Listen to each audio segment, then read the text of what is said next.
Salut à toutes et à tous les amis, j'espère que vous allez bien et que vous n'êtes pas supporters des Girondins de Bordeaux car ces derniers vivent des heures sombres en ce moment. Comme le placard de l'équipe ce matin, Bordeaux c'était autre chose avant et bientôt ce ne sera peut-être plus rien tout court. L'un des plus grands clubs français joue aujourd'hui une partie de son histoire, la DNCG pourrait envoyer les Girondins de Bordeaux en National 2. Un vent d'espoir a soufflé durant quelques heures mais finalement le Fenway Sports Group n'est pas satisfait des promesses et des garanties. Les négociations de rachat n'auront donc été qu'un feu de paille et le club au scapulaire se dirige inéluctablement vers un redressement judiciaire. Une bien triste nouvelle pour le foot français. À l'OM en revanche, tout va pour le mieux. Le club a officialisé hier l'arrivée de l'expérimenté Pierre-Emile Holzberg sous la forme d'un prêt avec option d'achat quasi obligatoire. Montant de l'opération 13,5 millions d'euros comme on vous l'a révélé. Un très joli coup après celui de Mason Greenwood et ce n'est pas fini puisqu'un autre pensionnaire de Première Ligue pourrait débarquer. Comme révélé, Eddie Nketiah d'Arsenal est dans le viseur. Une information confirmée par le Daily Star ce mardi matin. L'attaquant anglais de 25 ans fait partie du groupe pour la tournée de pré-saison aux États-Unis mais son avenir reste incertain. Arsenal est ouvert aux négociations même si pour le moment aucun accord n'a été trouvé. En Italie, ça chauffe sérieusement pour Youssouf Fofana à l'AC Milan. Comme le placard de la Gazzetta dello Sport, le propriétaire Cardinal a pris les choses en main pour amener le français en Lombardie. Cardinal était au siège hier en compagnie de la direction milanaise et l'opération Fofana est en bonne voie. Il y a un accord sur la part fixe autour de 14 millions d'euros. Malgré de réelles avancées entre le joueur et l'AC Milan ces derniers jours, rien n'est encore bouclé selon nos infos. Manchester United et l'Atlético de Madrid à différents degrés pourraient contrecarrer les plans du club lombard qui espère boucler le transfert de l'international tricolore au plus vite. À la Juventus, le mercato n'est pas encore terminé malgré déjà de jolis renforts pour Thiago Motta. D'après le journal au papier rose, l'ailier supersonique Karim Adeyemi est dans le viseur, mais Dortmund n'est pas vraiment vendeur à moins de voir atterrir une offre entre 40 et 45 millions d'euros sur la table. En Italie, il est toujours question du transfert de Victor Osimhen, comme on vous l'a expliqué hier dans le JT, le PSG galère toujours. Les 48 prochaines heures pourraient s'avérer décisives comme le relaye le Corriere dello Sport. L'attaquant est rentré à Naples dimanche et à en croire le quotidien transalpin, s'il n'y a pas d'accélération dans ce dossier, l'intéressé pourrait se résoudre à rester à Naples. Un second échec dans sa quête de départ. Le PSG et Naples négocient toujours concernant l'indemnité de transfert. Pour rappel, le club italien reste inflexible et souhaite un chèque supérieur à 100 millions d'euros. On vous tient évidemment au courant.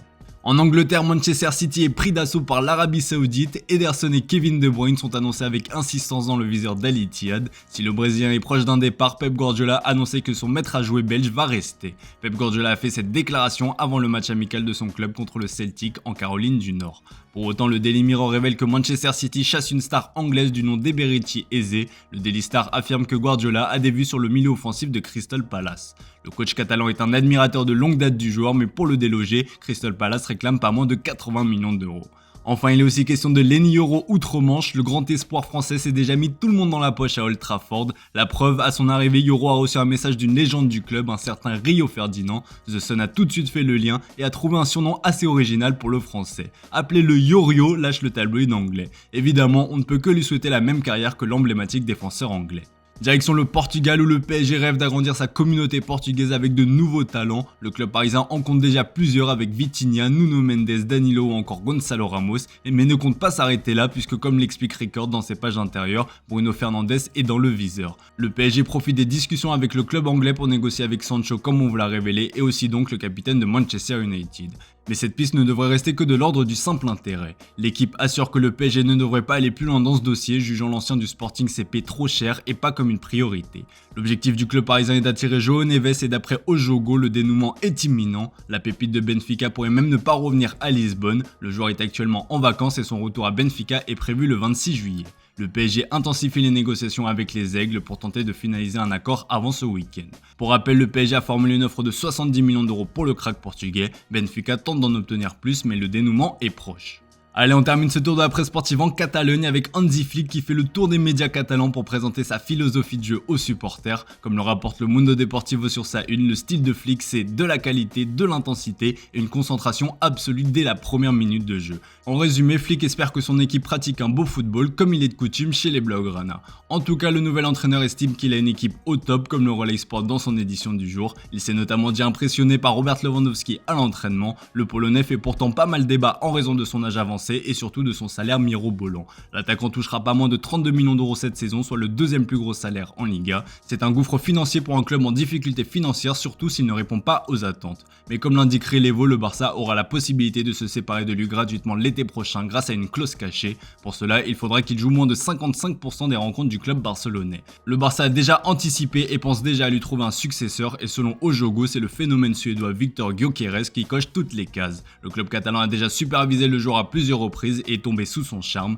Il faut dire que l'attaquant a réalisé une saison folle avec 41 buts et 15 offrandes avec le Sporting. Néanmoins, la concurrence est féroce sur ce dossier puisque le PSG est aussi intéressé. Autre actu concernant le club catalan, un cadre pourrait partir à la surprise générale. Comme le rapporte le Mundo Deportivo dans ses pages intérieures, Gundogan envisagerait de quitter le Barça après avoir reçu une offre de l'équipe qatari d'Al Sadd pour y jouer durant les 3 prochaines saisons. L'Allemand pourrait demander une contre-offre qui améliore ses conditions et ainsi tomber d'accord rapidement avec la formation de Qatar Stars League. Enfin, on termine avec le dossier chaud Nico Williams. Si Sport assure que l'optimisme est total pour boucler ce dossier, The Athletic rappelle que le PSG reste en embuscade. Le Barça va devoir se méfier grandement de son pire ennemi puisque le média assure que des premiers contacts ont eu lieu entre le club francilien et l'entourage du joueur. On rappelle que la clause libératoire du crack espagnol n'est que de 58 millions d'euros. Voilà les amis, c'est tout pour ce matin. Merci pour votre fidélité, excellente journée à vous. Comme d'hab, on se retrouve en fin d'après-midi pour le traditionnel JT Foot Mercato.